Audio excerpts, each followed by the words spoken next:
over that 18 months, we've gone from, really not knowing what the future might look like for our child, sort of hopeful, but not really knowing what it would look like, to now, I think really seeing a path where, our child's going to thrive. And so all these strengths that you see in your child that they just can't quite unlock because of how the world works around them, and then seeing them tap into that, being able to do that, it's just brilliant.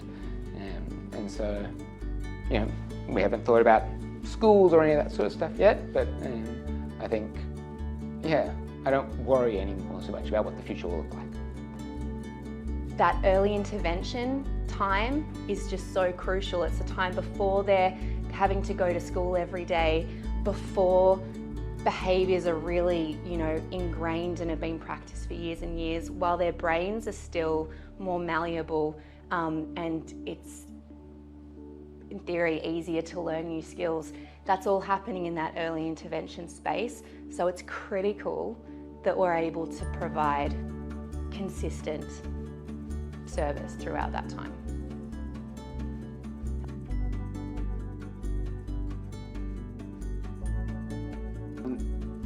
Equity is a core value of Learning for Life, and we just didn't want anything to be a barrier for children to have equal opportunities to services that can help them learn to build skills to communicate, to join socially with their peers, to learn the way they needed to learn.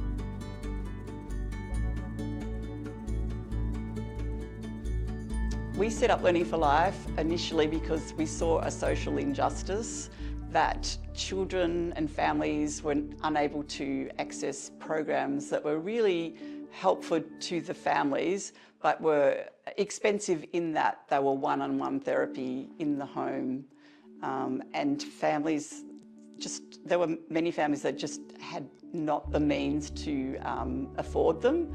That was one of the driving forces of setting up Learning for Life in the first place.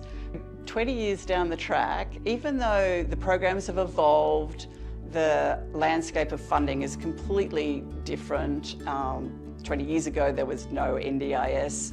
Now we have that funding scheme. It's not accessible by all people, and even families that do have access to it have gaps where they are not able to source those fundings, or they might have lost their funding, or they may not even be eligible in the first place. So that equity and that fair access core to our reason for being has remained the same after all these years.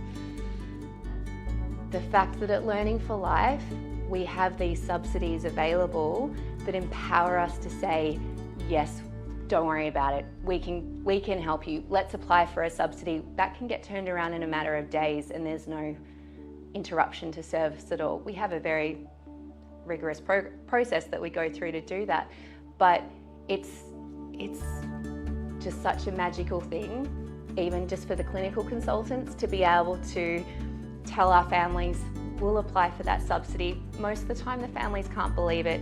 They think they have to pay it back, that it's a trick. So the fact that we're able to still support them through those hurdles and those gaps in funding is everything.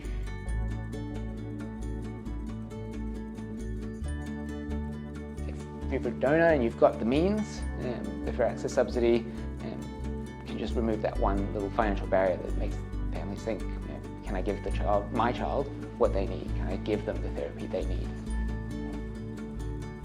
Donations are welcome at any time of the year at Learning for Life, but on the 16th of October, our Match Giving Day, any donation you make will be matched and will have a greater impact.